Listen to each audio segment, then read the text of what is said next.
Hello friends आज मैं इस वीडियो में क्लास 10 का जो बोर्ड एग्जाम में 5 नंबर का क्वेश्चन 5 नंबर का क्वेश्चन ही पूछता है। ठीक है, और ये बोर्ड एग्जाम में हमेशा ये क्वेश्चन आता है।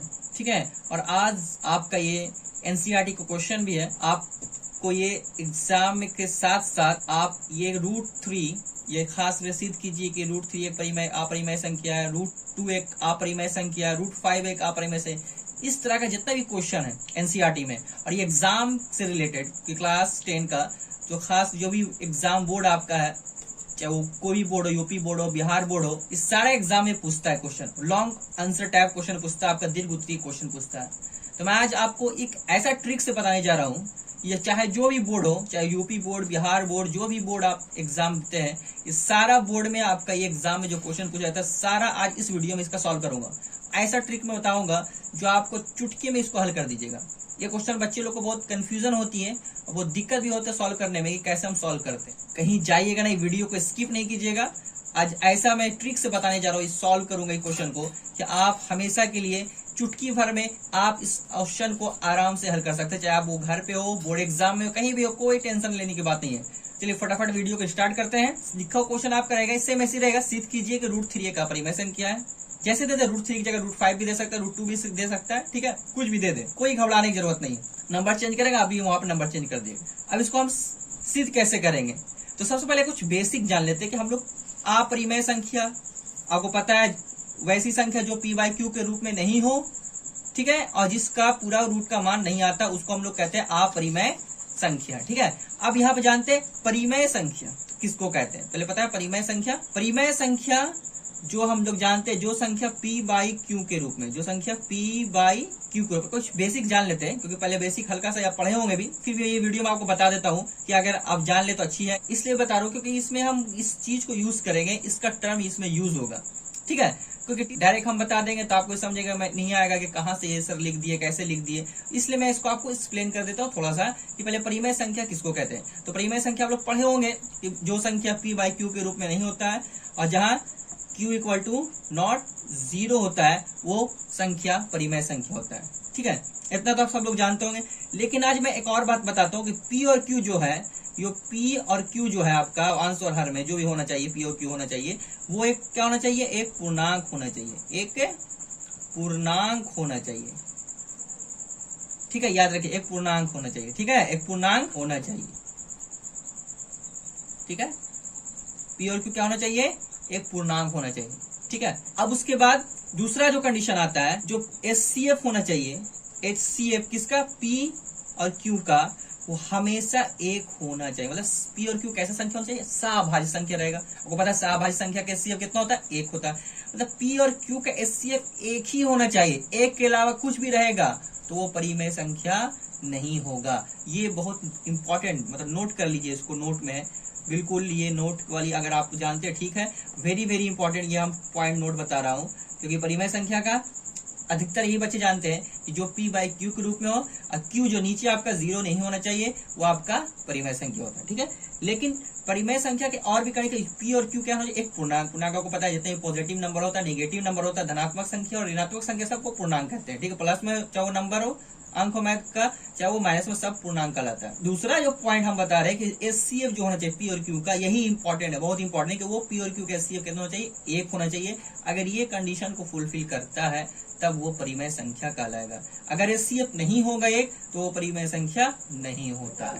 क्वेश्चन जो बेसिक था वो परिमेय संख्या का, आप उम्मीद करता हूँ कि आप समझ गए होंगे। ठीक है, अब कभी भी आप ये परिमेय संख्या जब भी आएगा तो ये कॉन्सेप्ट को आपको याद रखना है कि परिमेय संख्या किसको कहते हैं। ठीक है, सिर्फ ये याद नहीं रखना कि p/q के रूप में जो संख्या और q = 0 उसको परिमेय संख्या का नहीं कहते, बल्कि p और q पूर्णांक भी होना चाहिए और p और q का HCF एक होना चाहिए। से ठीक है, ये नोट वाली पॉइंट है, वेरी वेरी इंपॉर्टेंट पॉइंट है। अब आते हैं हम लोग क्वेश्चन पे। ठीक है, अब क्वेश्चन पे हम लोग आते हैं कि सिद्ध कैसे करेंगे। अब इसको √3 एक अपरिमेय संख्या है। ठीक है, ये क्वेश्चन आपका, इसको हल करना है।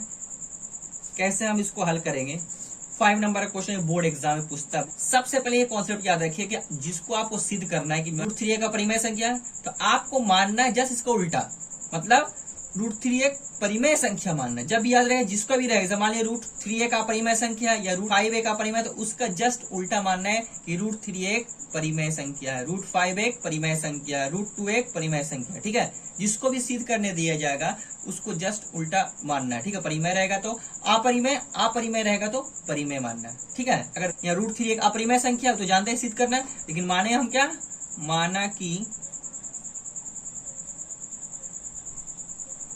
रूट परिमेय संख्या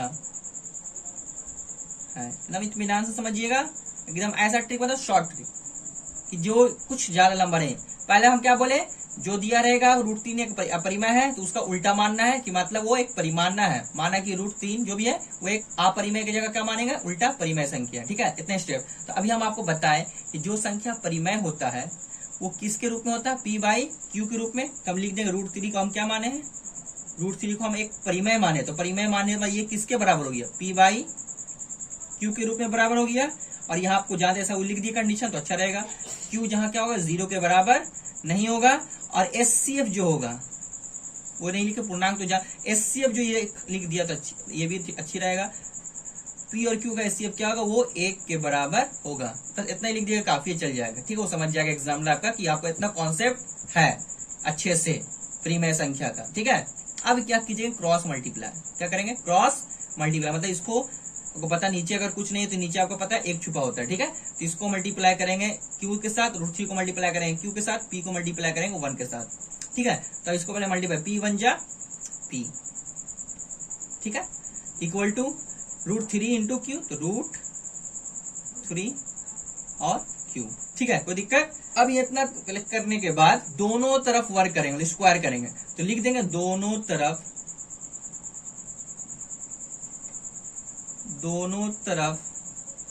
वर्ग करने पर। ठीक है, दोनों तरफ वर्ग कर, दोनों तरफ इधर भी और इधर भी। इधर क्या हो गया, p² हो गया, स्क्वायर कर दिया, वर्ग कर दिया, और इधर भी वर्ग कर देंगे रूट, ठीक है, q का स्क्वायर। ठीक है, अब इसका p का स्क्वायर तो आपको पता है p² हो गया, √3q का स्क्वायर आपको पता है, √3q स्क्वायर कैसे होगा, आपको पता होगा कि √3 का स्क्वायर हम करेंगे। ठीक है, √3 का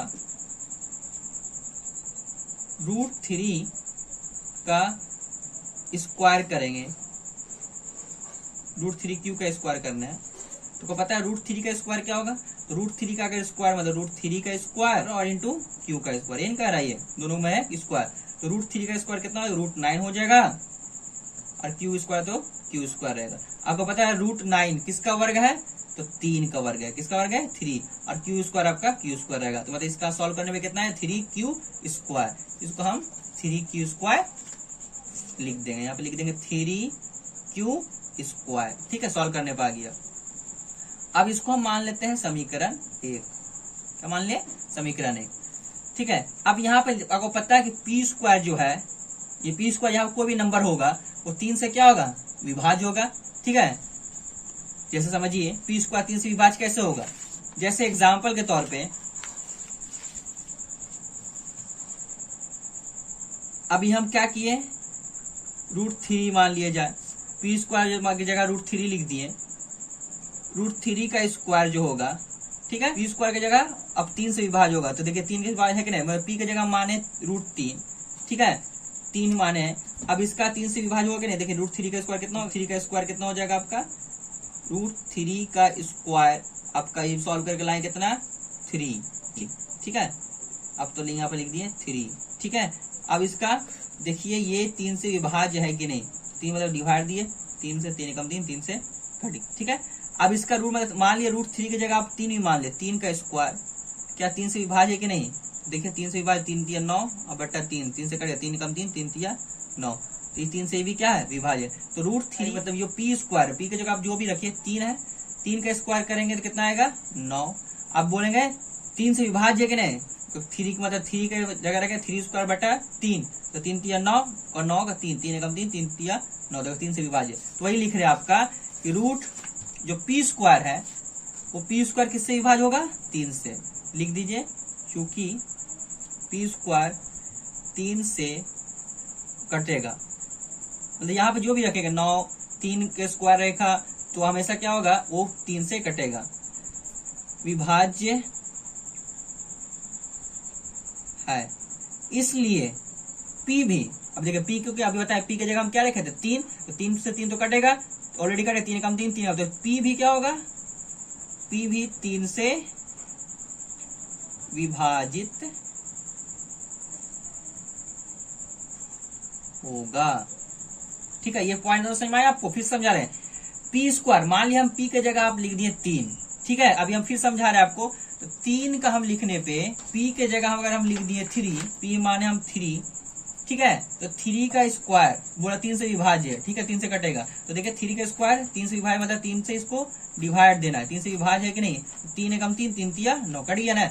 अब जो है P भी, तो P की जगह हम कितना माने थे, P की जगह हम बोले 3 रखिए, तो P भी 3 से विभाज्य हो गया ना, 3 एकम 3 3 एकम 3, वही चीज लिखे, ठीक है, समझ में आ गया आपको। मतलब P की जगह हम 3 माने तो 3 का स्क्वायर करेंगे तो 9 9 भी 3 से कटेगा, अब P तो माने है 3 3 भी 3 से कटेगा, वही चीज लिख दिया। जब P स्क्वायर 3 से विभाज्य होगा तो P भी 3 से विभाजित होगा, एकदम कोई टेंशन लेने का हम कहां से लिख दिएगा, ठीक है, ये ऑलरेडी सॉल्यूशन है, सॉल्व करके दिखा दिया आपको। अब क्या करना है, अब जो अगला है वो आपको अपने मन से ये फिक्स रख लीजिए, मान लीजिए अपना माना P बराबर, P लिखना है, ठीक है, P बराबर 3, यहाँ पे देखिए याद रखिए, 3 रहेगा तो 3 लिखेंगे, 5 रहेगा तो 5 लिखेंगे, 2 रहेगा तो 2 लिखेंगे, एकदम फिक्स रखिए। यहाँ पे जो 3 है इसलिए यहाँ पे 3 लिख रहे हैं, अगर 5 रहता तो यहाँ 5 लिखते, 2 रहता तो यहाँ पे क्वेश्चन में 2 लिखते, ठीक है, तो 3 लिख रहे हैं, √3 करना है, और अपने मन से यहाँ R जोड़ दीजिएगा, क्योंकि यहाँ पे क्वेश्चन √3 दे रहा था, 3 यहाँ लिखे, 5 रहेगा तो 5 लिखेंगे, 2 रहेगा तो √2 रहेगा तो अंदर सिर्फ 2 लिख देना, ठीक है। अगला है दोनों तरफ, फिर वही काम करेंगे, दोनों तरफ यहाँ पे वर्ग करे थे, दोनों तरफ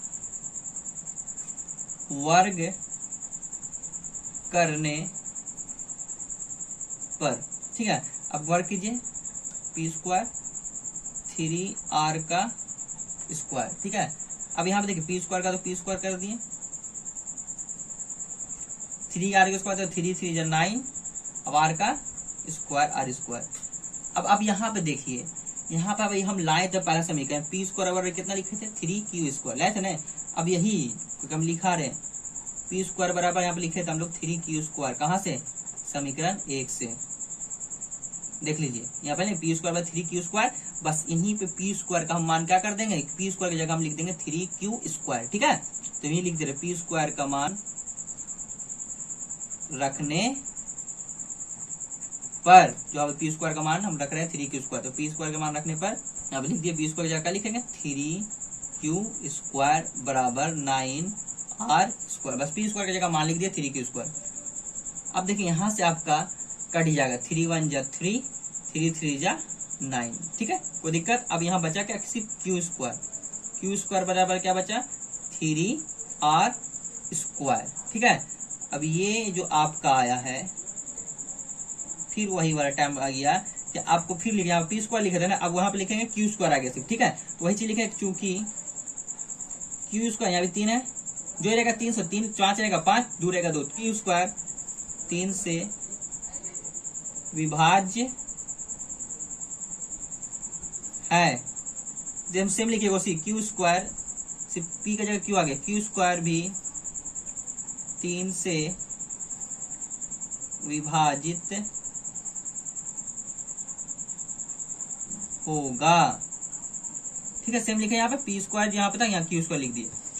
अब देखिए यहाँ पे अब क्या हुआ, अब देखिए P और Q, ठीक है, P और Q क्या है, दोनों क्या है आपका, यहाँ पे Q होगा, गलती से लिखा गया, ठीक है, यहाँ पे Q स्क्वायर 3 से विभाजित है तो Q भी 3 से विभाजित होगा, ठीक है, Q लिखा है।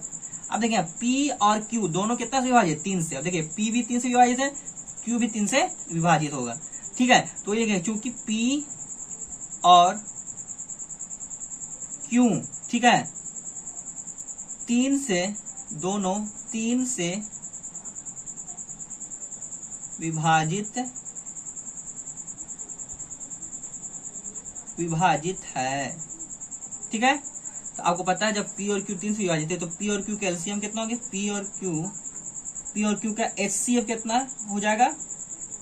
अब देखिए P और Q का HCF कितना हो जाएगा, 3 से विभाजित, इसका HCF कितना होगा, 3 होगा, मतलब ये इसका 1 के बराबर नहीं आया, क्योंकि पी और क्यू 3 से विभाजित है, तो 3 से दोनों विभाजित, तो 3 और 3 का एलसीएम कितना होगा, तो पी का मान 3 है, क्यू का मान भी 3 है, तो 3 और 3 से डिवाइड देंगे, एचसीएफ इसका कितना होगा, एचसीएफ बात करें, एचसीएफ कितना होगा 3 आएगा।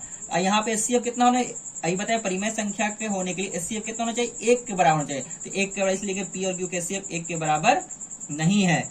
अब लिखेंगे लास्ट पॉइंट एकदम, बस ये याद कर लिएगा लास्ट पॉइंट, जो कि आप सीध होगी आपका, जो कि हमारी अवधारणा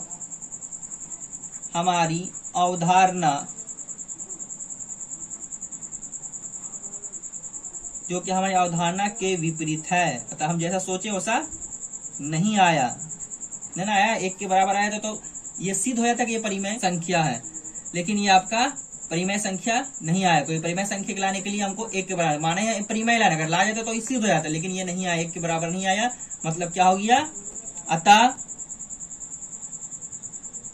√3 जब परिमेय नहीं होते क्या होगा, एक अपरिमेय संख्या है। ठीक है, समझ गए, जब 1 के बराबर नहीं आया तो परिमेय नहीं है, तो सिर्फ क्या होगा फिर √3 एक अपरिमेय संख्या है। ठीक है, तो आप इस तरह से बिल्कुल एकदम अच्छे से समझ गए होंगे, और इस तरह से आपका जब बनाने पर आराम से आपको 5 मार्क्स का मिल जाएगा। फ्रेंड्स, आप जो भी इस वीडियो को देख रहे हैं तो प्लीज लाइक कर दें, शेयर कर दें, जो फ्रेंड्स पहली बार मेरे चैनल पे आए हैं तो प्लीज सब्सक्राइब कर दें और लाइक कर दें, और आप भी शेयर कर दें, ताकि आप भी सबसे पहले मेरा वीडियो का नोटिफिकेशन सबसे पहले पहुंचे।